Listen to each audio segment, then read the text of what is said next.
welcome officially to our Spotlight speaker session today with Heba. Heba, so great that you are here. Let me introduce you quickly.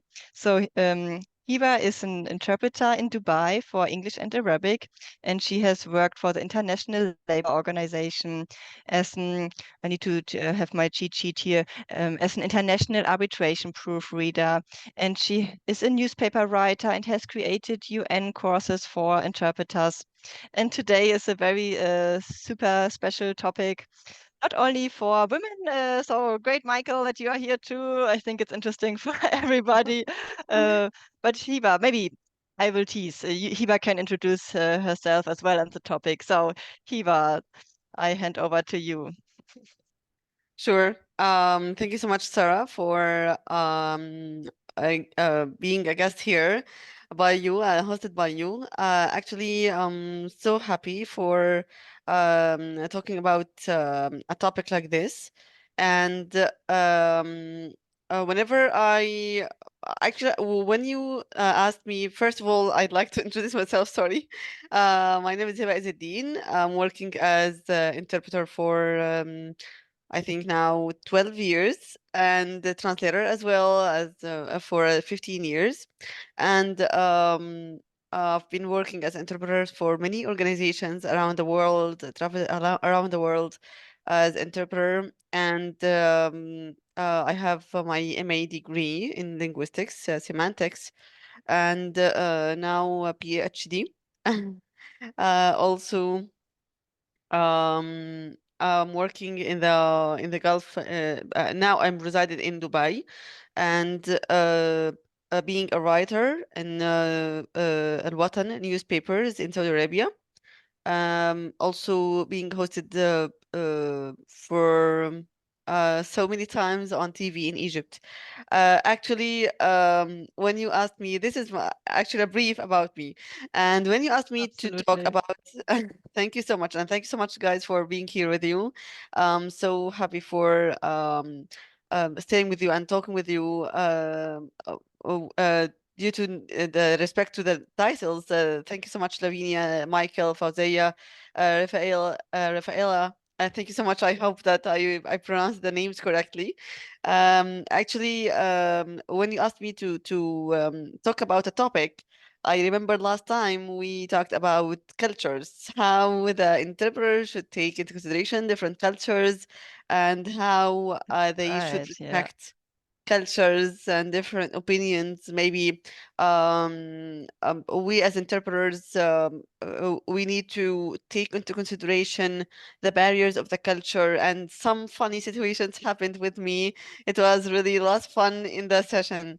But Yes, I remember your anecdotes. That was really funny. Yeah. yeah, yeah, really, the interpreter is not interpreting, just from a language into a language, but in my point of view, interpreting from a culture into a culture, it's really something that we as interpreters we are learning lots of time. We are learning once we have more experience with different countries, with different techniques, the ways of shaking hands, the ways of culture, the ways of dealing with people. There are some taboos in some countries, and other countries, no, they are not considered as taboos. And different cultures we are encounter as interpreters, especially because we are traveling. This is our based on jobs. So Absolutely. And today, even an additional topic will be added, I think, to all of the super interesting aspects you just mentioned about the different cultures. And I mean, one thing I think all humans have in common is related to this, or to women at least. So, women from all cultures can have babies, obviously, but also how the different cultures deal with it can vary as well. And then even working as a freelancer, working in general, but then in addition, as a freelancer, can vary as well. So yeah, this is Hiba's topic today. So, because Hiba, congratulations again, Hiba. You have had a baby, I think, 9 months ago, and yeah. yeah, and you work already again as a freelance interpreter, and yeah, being so active. I'm super curious to hear how you do it. Yeah, actually, when I have a baby, first of all, yes, when you talked with me, we need to to choose a topic. I said, okay, I would choose something that I'm facing nowadays.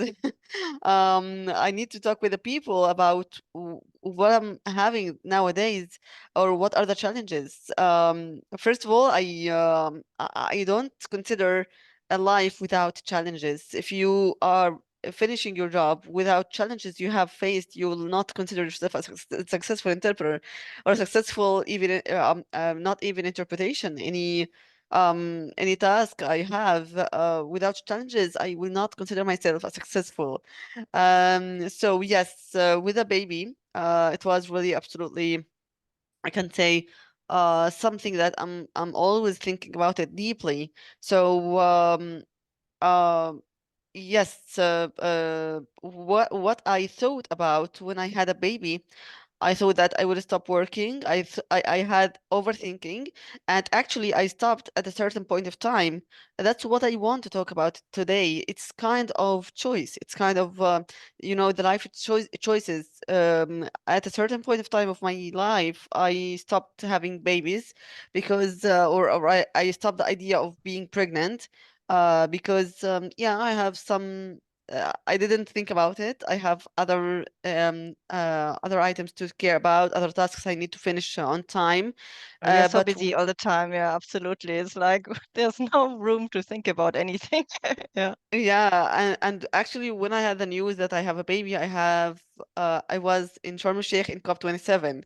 So I said, "Oh my God, how can what can I do now?" And I was really tensioned. But as usual, first of all, don't panic. It's something just by by our God's will, and something no nothing will happen to you. I think nothing will happen to you wrong if you think with this way, with a positive way. So having a baby with me didn't allow me to stop anything, actually. Yes, as I said, the last 3 months while you're pregnant, it's really important because you need to have to relax. You need to care to read about being a mother, as well as the first 2 months as a mother. But afterwards, you can deal with it. You can just calculate what you need to do. You have an event, you can leave your baby with a babysitter, you can travel with a baby. Actually, I'm here in Dubai, and I'm choosing what's the best, I can say, economical for my event. I can accompany a babysitter in the place or aside of the place, and I can deal with the event as if I'm not a mother now. I'm now an employee or an interpreter.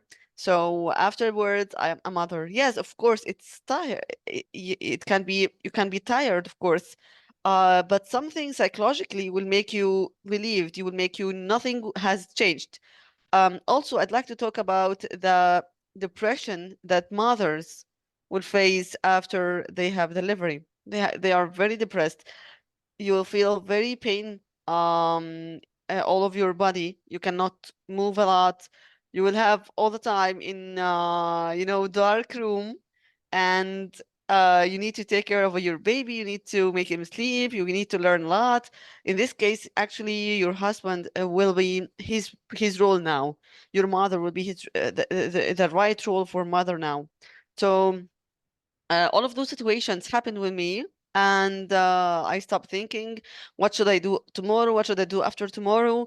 But when I thought that I need to take a break for 1 month, for 2 months, so that I can deal, or I can go on later on. Great, In terms great, of, Hiba. This yeah. is so great. There's so many interesting points. I'm already taking notes here. So thank you for sharing also so openly. So yeah, I noted down a few points and I wanted to ask you about it. And yeah, let me know if you are going to answer them anyways, but just also to maybe make it interesting to have a little interaction here. So you what I understand is, so from your experience, you would suggest to reduce your work or maybe even stop working 3 months before the delivery, so the last trimester, and 2 months post-delivery, when the new baby is born, or what would you suggest from your experience? Well, actually, not stop working at all, not but stop traveling from a place to Mm, another. However, I remember before I get delivery, with few weeks, I was in the ninth month. I had an event to interpret online, and the coordinator told me that we have lots of work, and I have to be recruiter. They have to interpret and translate some documents also. So I told her I'm now in my ninth month after the event's finished, and she was surprised. What? 9 months? And you're still working wow. online? Yeah, she told me, actually, This is it's also very something impressive. Like magic. I don't have, yeah, like I said, I don't have any kids, and for me, it also sounds very impressive. And I think my husband will get very nervous watching this. Actually, me taking notes here. Anyhow, so okay, so reducing work, not traveling. Okay, that makes sense. I see. And thank you for sharing. So you suffered from postpartum depression, yeah? Did I understand correct? Um, Or to a certain degree, yes. or and Yes, you? actually, of course, the depression after having the delivery, actually, with me, it was all finished after I went out to work. Yes, of course, there are lots of people come to you, congratulate you. You are going out to clubs, to an open air areas. Just you're enjoying the weather. Actually, I'm a character that a little bit independent. So I refuse that I will take my mother everywhere to enjoy my baby. No, I just took my baby and I finished because I had to travel to UAE and finishing the passports and residency papers for my child too. So actually I went with myself and it How was old really was your baby then? something. So you went alone with your newborn, Just two traveling, months, flying. and Okay. yeah, and Oh, 1 month, the baby was had 1 month in its age when I traveled to something coastal to enjoy the weather, to enjoy the sea, because I really needed this. I traveled, yes, with my mother, but it's really risky because in after delivery you need to stay 40 days caring with your child, not going out because you might have flu of the mother after the delivery, and it might be very harmful. But for me, yes, I need to see a sea, and I need to stay there. I need to relax a little bit. I need to, arrange my agenda again. So after this month, I had an interview, TV interview on Nile TV in Egypt, and they told me that we need you to talk about they had a topic successful stories and etc on TV, and I okay. absolutely accepted, and yeah, I said okay, sure, I'm ready. I left my baby with my mother, and I went and told them that I had a delivery 1 month ago and I just came back from a very far away place, and Hmm. I'm enjoying my life. Nothing will be nothing will be changed at your life, but you need to insist that you need to take care of your life, of your health. You need to eat very well. You need to meet people. You don't need to stay in a room, dark room. Actually, the worst, I can say 10 days at my life, it was in the first 10 days after the delivery. It was really harmful. Everything was really paining. And actually, yes, I thought, oh my God, I will stay in this dark room for whole of my lifetime. I And it see. was really a very worst feeling. Oh, yeah, I'm sorry to hear. Thanks for sharing. Yes, yeah. And so glad that you came out of it. And yeah, must be so overwhelming as well, no? Everything, I mean, at the beginning, huh? Sarah, are we allowed to ask a question? Sure.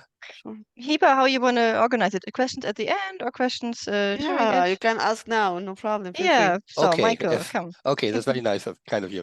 I was wondering, sometimes I organize interpret assignments myself, and I have to ask colleagues, and I wonder what do I have to ask a colleague who is pregnant or just became a mother? Um, what the working conditions will be she needs. So to have the optimal working conditions, because I can also understand that we have a lot of colleagues who may be afraid to say, "Oh, I'm pregnant," or so what I want to do is to be open and to say, okay, please tell me, and I have to arrange it because I want to have you, like the TV station, I want to have you for this assignment because I know you're trustworthy, you're very good in your profession, and so on. So, yeah, maybe can you give me some hints what I should have to ask to, so everyone can answer without fear about this question. Yeah, sure, sure. I really respect your question. I respect your spirit.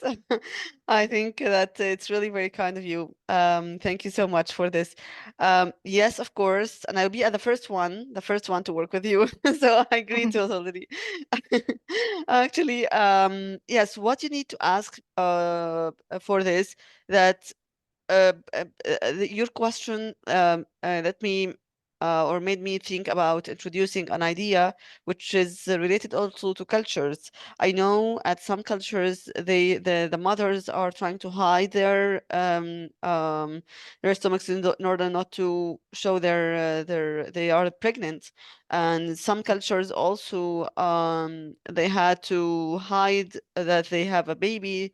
And actually, what I'm thinking, that for the client or for the recruiter, for the employer, what he cares is that you deliver the job, you deliver the task perfectly, and that's it. Even you're pregnant, you're a mother, you're divorced, whatever. So this is your issue. And The this two is points what he actually, cares. yeah. Yeah. Yes, thank you. Also, like to this question, this is really interesting. I think there are 2 points. So one thing, Michael, is your question relating to like working conditions, like regarding the client. What does the client need to do differently, if anything? Do they need to know it all? Do Yeah, you need I to think tell you, them? because when And when but, I'm and what second? And the second point, I yeah. think, is, do colleagues hide it also from colleagues? Like I've Mm-hmm. had Mm, I think in Germany, this is um, I've had yeah, colleagues kind of like not knowing, like, yeah, should I tell colleagues mm, maybe, or clients, maybe they will not give me any jobs anymore out of good intentions, like, oh, mm. but actually Yeah, no, give but me jobs, like, that's what I want no. to know, because Yeah. I think a lot of people don't are confronted with this question. I never had to work with a colleague who was pregnant, but I had to work one time with a judge, a female judge, and oh Mm-hmm. no, sorry, not with a female attorney, and Mm-hmm. she was pregnant, and I said, uh, which month? And then she said something about the 8th month. And so I said, oh, you can still work. Yeah, I said, no problem. So this was new for me. And that's why I wanted to know, what can I do as the organizer and also the intermediator between the other colleagues and the client, so that the woman who is pregnant has the optimal working condition. And we have to make the difference also between working online, when someone is working at home or in a hub, Mm-hmm. or on a location. So maybe you have some ideas about this. Okay, sure. Actually, for me, you need to ask questions to the mothers clearly. What are the suitable situations, or what are the suitable conditions for them? For me, after the baby has 3 months, I'm free to go from Dubai to Abu Dhabi, to from Dubai to travel to Al Bahrain, to Saudi Arabia, to Egypt, to any place. I have event for 5 6 days. I have my hotel reservation. I have my babysitter at the place, checking the for the baby after now and then. So this is what suits me, actually, and nothing has changed. What's not suiting me, to have a research for 10 hours and very intensive research, for example, and to stay on laptop. No, my baby needs me. I need to sleep, for example. I didn't do this now. So they are different conditions to different mothers. Some mothers are saying, no, for me, online is better, not offline, until the baby has 2 years or 3 years. They will bring the baby to the nurseries. But they are different in different conditions. So you need to be clear with the mothers, especially if you have a very clever mother, don't lose her, a very clever and a very, I can say, accurate translator. She's a mother now. They can handle it. They have multiple skills. We as mothers, God give us multiple skills that we can handle our personal life and our Yeah, I professional know life. we are all multitasking people, but you have something special, a special charge of work to do when you are a mother, young mother. So yeah, I think I don't want to lose a very good colleague, and maybe our profession offers also the chance to come back very quickly into the job, because you can also work from your own home.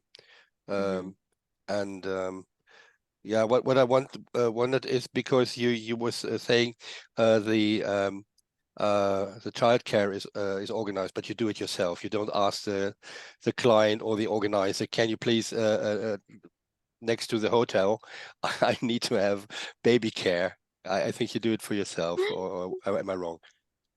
No, we're not doing this. Actually, I had a situation with me, happened with me. I was in a very conditional place in Dubai, and this place, it's very conditional. Sorry, it's very confidential. You cannot, they have, their checks, because the sheikh was there, the ruler was there, so I cannot take my baby there. But what I have arranged, that here in the Emirates, they have lots of companies of babysitters. I refuse the idea that I leave my babysitter with a friend, with anyone next to my hotel. No, I had a hotel in front of this place, and I arranged with the babysitter to stay in the reception, and I ordered for her breakfast and lunch and everything. The hotel doesn't, it's no problem. Just like two friends staying all the day in the reception of the hotel.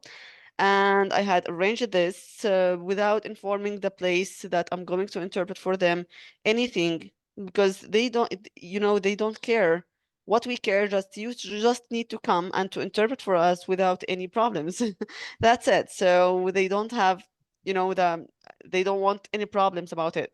Yeah. So And of what I course, understand is the extra cost will be of for you. course, That's yeah. also a problem. And this could something be as me as one of the organizers to say, okay, like I would pay maybe more for a very capable colleague, and less for maybe a beginner student. This could also be a question we have to discuss this in the whole global group of interpreters.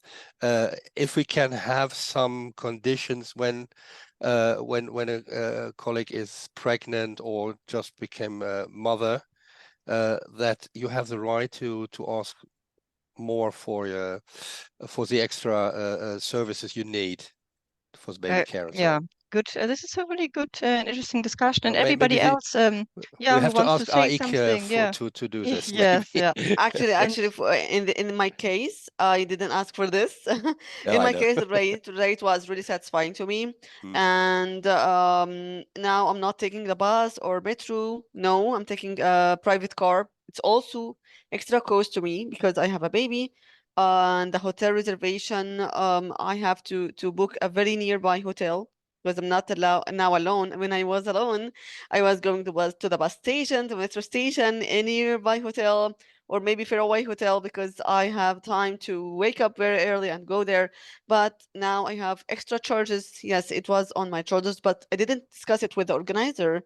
I just discussed that actually, yes, because I'm in a far away from this place, we need extra charges for the transportation, and this is their right, and this is my right. But they are not paying a babysitter for me or a yeah, baby care for me. that's I'm a doing this very my own. interesting point. Also, Michael, that you even have this idea, because I intuitively would not have had the idea myself either to tell my client, hey, I'm pregnant, I need something more. Because also I would agree with Heba, like And especially in Germany, it's also the topic again of data protection and information. First of all, it's none of the client's business, maybe, you know, that the woman is, the interpreter is pregnant or not. It's a very private topic. And I mean, if you're employed, for example, or if you apply for an employed job in Germany, the potential employer is not allowed to ask the woman the question, are you planning to have a baby? Are you pregnant? You know, so it's really like protected rights in Germany. And because it could also scare the client off, like what Heba said, I would also be inclined to, I mean, already now, like to not be a complicated interpreter to the client. And if you start with something like this, and then they could just, she, hire Yeah, a but I different found this interpreter who's argument of easier. Heba very interesting when she said the transportation Raffaella, costs, they are paid. When I had some clients who said, but why do we have to pay for the taxi? Because you arrived in Amsterdam. Yeah, I said, but it was 10 kilometers far away. How could I go to this? Like the hotel in the weekend. When a conference it's like say 6 days and there's a weekend in between, starting at Thursday and ending at Wednesday. They have to pay for the weekend stay in the hotel also. So this we could sell this like sorry, this is a profession with mostly women. There's special conditions connected to this. So this is one of the things we have. We want to be regulated, to be paid for. We could always ask it. I saw Raffaella Francis was asking a question, so otherwise we don't have time enough for everyone. Hi, sorry. It's yes, it's not really a question. I was just wanting to kind of give my 2 cents in terms of your question, Michael. Well, first of all, I started with the being interpreter and translator actually after I got pregnant, because I looked for a job that I could take care of my children and work as well and be at home. So I think that if I understood your question, you are asking what to ask a lady that when she's pregnant, and what do I ask when I'm organizing things. In my opinion, I think that just the fact that you put out there that you're open to have a pregnant person in your team, I think it already tells everything. I think all the women need to know is that, an employer or a colleague that has, a job, they are open to it regardless of you being pregnant or not. So I think that just the fact that you open out that, look, I want you because I think that you're competent and then you're good to work with. And you see, so I think that in terms of conditions for the person to work, I think obviously it depends on the type of interpreting. I understand I am not a conference interpreter, so I understand the conference interpreting, the interpreters, they have more than one person, a colleague to work with. So you're always going to be having pauses anyway, which is good for a pregnant person. Depends also in how far she will be. I imagine that in the end, when she's already almost about to have the baby, she'll probably need a few more breaks, to go to the toilet or things like that. I think that's the only really thing that she will need. In terms of having a lady working with you after they have the baby, I am surprised by Heba. I think that she's very courageous, and there's good things that she had her mom to help her, and it's great. But I think that after you have a baby, as soon as I had the baby, I thought, my goodness, my life will not be the same, because I was exhausted. So I think that a few months after you have the baby, the lady probably would tell you, look, maybe after I have my baby, maybe 3 or 4 months, I'll be quiet, or maybe taking one job here or there when I'm better, because she will be exhausted. But Raffaella, what I wanted to open with this question is that we talk about it, that we offer our colleagues the possibility to, you can talk about it. Yeah. Have no fear, because that's a problem. Like with our fees, how much can I charge and so on. People are very afraid to ask the fees, which covers really our cost, and then we still have earn some money. And it could be. I think for myself, maybe this could be a question a lot of colleagues would fear to ask an organizer, and it's not the problem of the pregnant woman or the young mother. It's a problem of the organizer. And Because by there's direct, organizer, Michael, do you mean like yourself, like an interpreter, like the myself when I ask chef colleagues, d'équipe, or or when I have okay, yeah. a interpreting agency, they have to organize everything, the place, the hotel, and there are a lot of questions. So why not lay this question in front of them? This is a situation. You want me? Yes, we want you dearly. You are so good. We don't have anyone else to do this. Please, please, please. Okay, then I need some special arrangements, and maybe the costs are higher.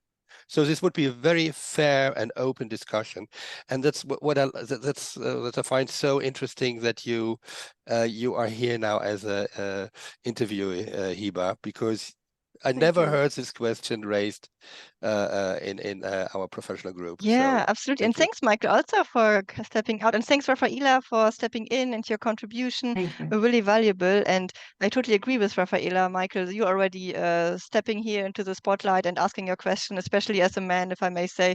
It's really great, because I also want to say, actually, maybe there are also men that are afraid to ask this question to women, because especially in like countries like Germany, I don't know, with a lot of feminist movement and so on, He is maybe men are sympathizing with nowadays us. a bit, yeah, maybe men are by now a bit like told off too much. I don't know, like so they don't dare to ask anything or speak to a woman at all anymore, so, because whatever they say, it can only be wrong. But exactly, like Michael, you're muted. But exactly, you can unmute and jump in. But I totally like your attention to create a culture where it's okay to talk about it openly, like you said. And if it's a chef d'équipe, so if the organizer is like actually a colleague, this is also like this, like even a different situation, right? Because then it's like not the company as a client, but it's like, another interpreter. So that might also be different to maybe open up about it. Maybe the woman interpreter feels more inclined to open up to the chef d'équipe, the organizer who is an interpreter, like if you ask, than if it was the actual company. Really interesting, really, really interesting. Yeah. I think Lavinia has a question. Yes. Yes, I have a question, because I was thinking about the fact, if you ask for special things because you're pregnant, because you just had a baby, I am afraid that they may decide to call somebody else, unless you are superstar interpreter, because I think that employers or clients do not really care. All they want is the interpreter to be invisible. And so how do you deal with this issue? Because if it happened to me, I would be afraid to ask for specific things, because you become the one who is causing problems, who is asking Yeah, it's things. difficult. And so they would call somebody who is less competent, maybe, but at least they don't talk. They just sit there in their chair, do their job, because all they care about, mostly the clients, all they care about is that there is an interpreter in the chair, and that's it. Who cares about the quality? It's unfortunate, but that's how it is. Yeah. So your question is about the quality of the interpretation, or the quality of the job you're delivering.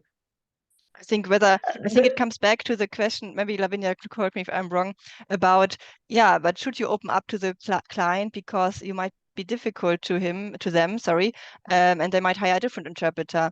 I think this is what Michael said.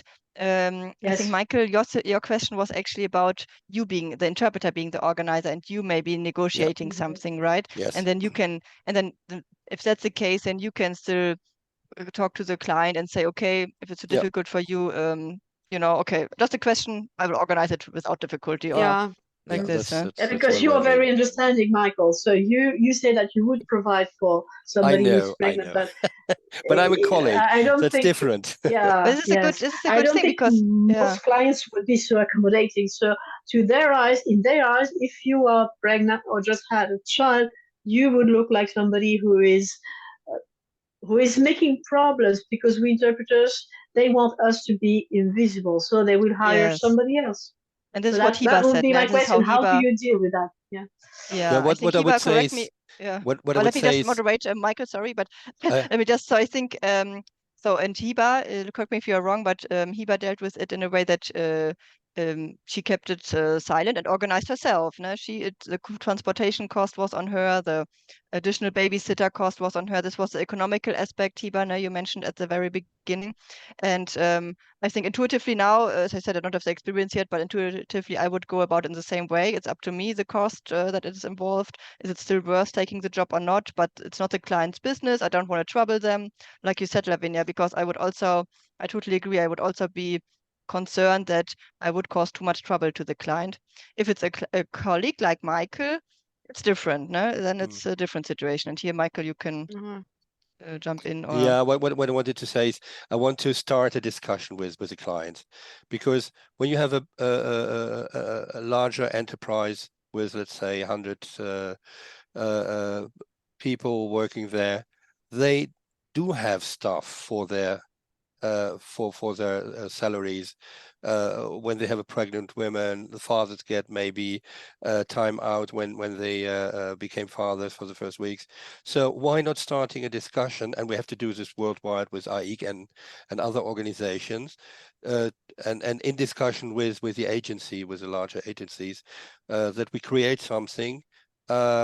Because we have a profession where a lot of women are working, and why not asking this? Okay, I understand the client say, okay, you are difficult, you cost too much, but let's start this this discussion, and let's see where we end in about 5 or 10 years, and we have a very large yeah,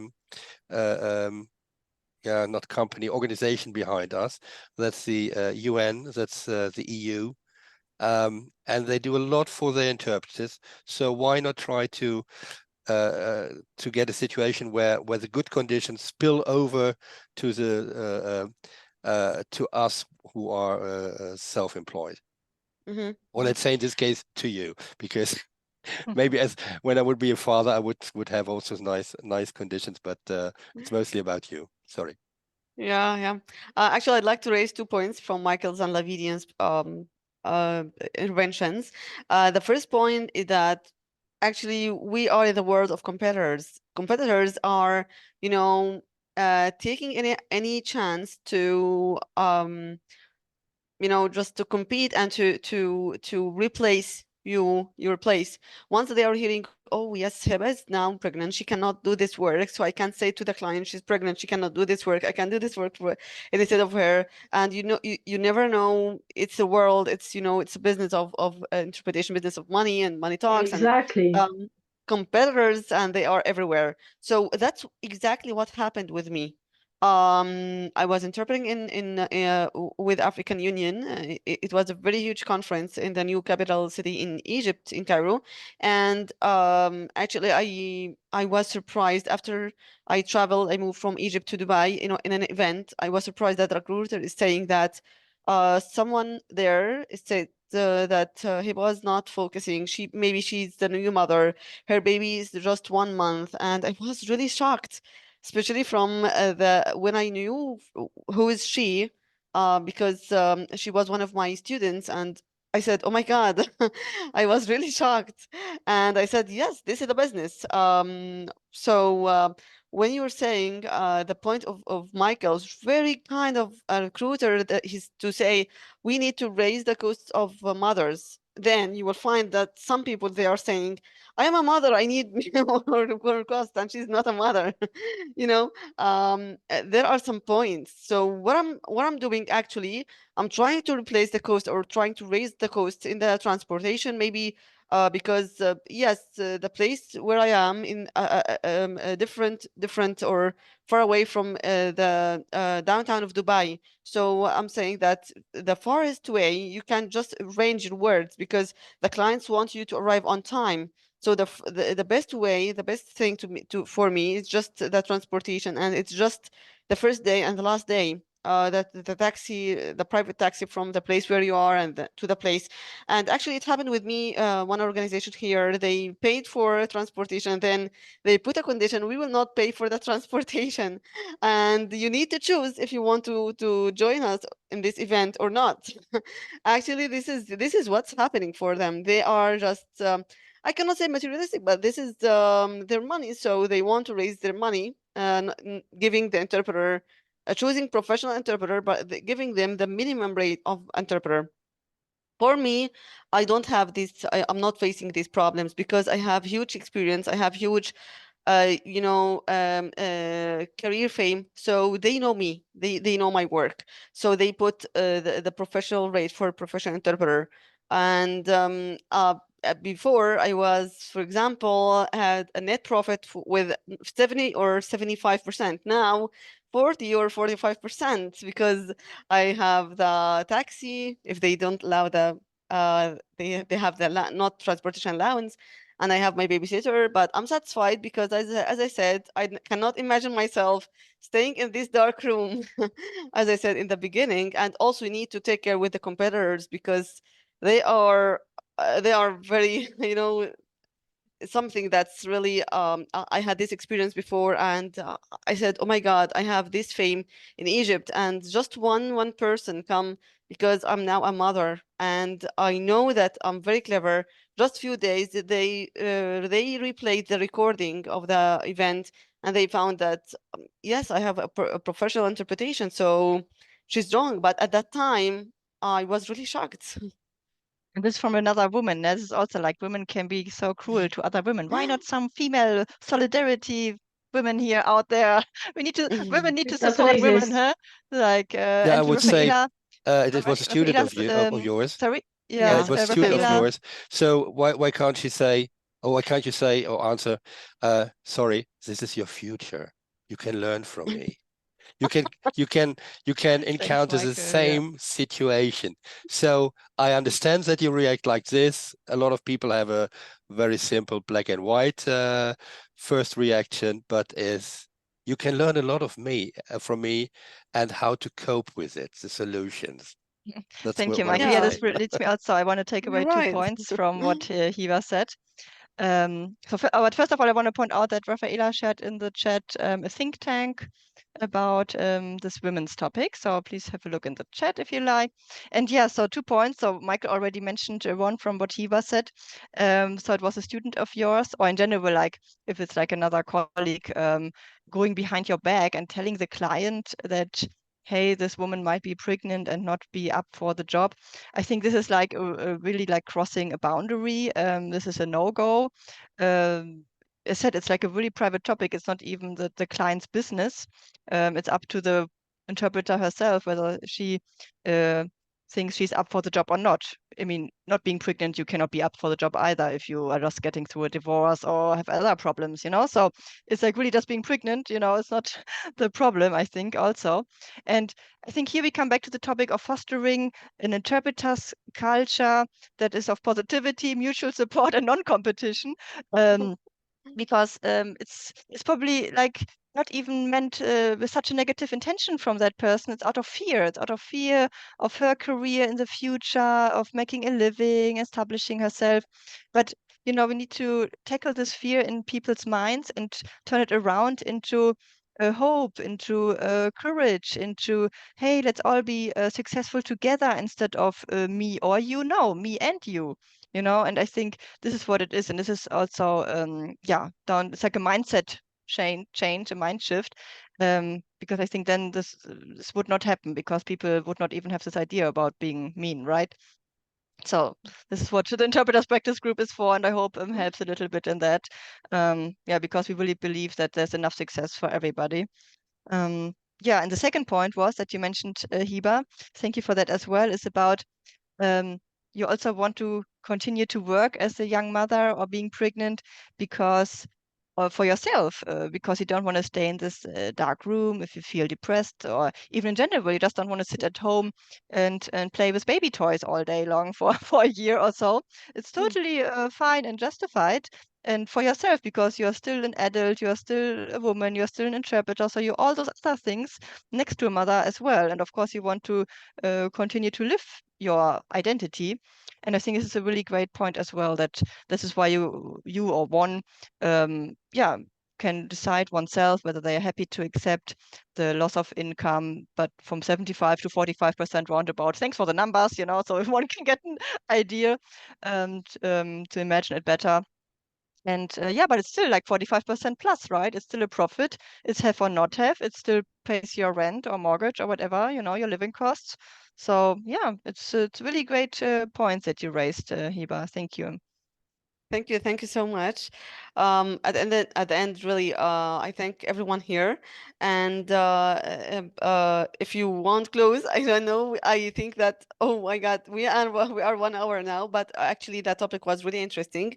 I'd like to say something also, that my baby is very quiet, and I have a surprise to say here. I'm pregnant for a second time now also. Yeah, it was Congratulations.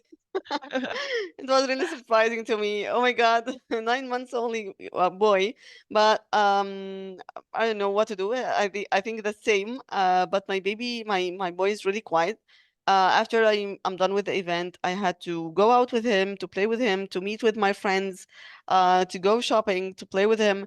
And at one time, I didn't. I had an event, but it was just half an hour, just in the court of the real estate in Egypt. And it was just translating from sentences into few sentences. It was just half an hour, and I had to take my baby. It was a challenge, but everyone there, they played with him, and actually they have no problem. That we just want you to translate and just to sign, to give us your ID. That's it, just procedures. And he was very quiet. He smiled to everyone. He played with everyone. So Great, yeah. So you even yeah, took him just on the have. job. Wow, amazing. Yeah. Yeah, it's very quiet. And also you can think with I think out of the box. Now you're staying most of the time at home. You can focus on online events. You can focus on online sessions. Online, I'm giving training sessions. You can have your own, maybe to create your own business of training. You have a huge group to train more translators, more interpreters, to have more online translation. So you will have more, more ideas. But don't stop working, don't stop doing something that you love, but also take care of your baby. This is Well, this is a great what I final want to say. recommendation. Thank you, Hiba. And this was so amazing. We are at the top of the hour. You nailed it. Wonderful to have you. Thanks everybody for joining and your Thank you. contributions. If you want to have more of those spotlight speaker sessions, yeah, join us at the Interpreters Practice Group. Oops, it was a bit too loud, maybe. I wanted to start the music. So join the Interpreters Practice Group next week again for more of those spotlight speaker sessions every Wednesday now. And for now, bye for now. Bye. Bye-bye.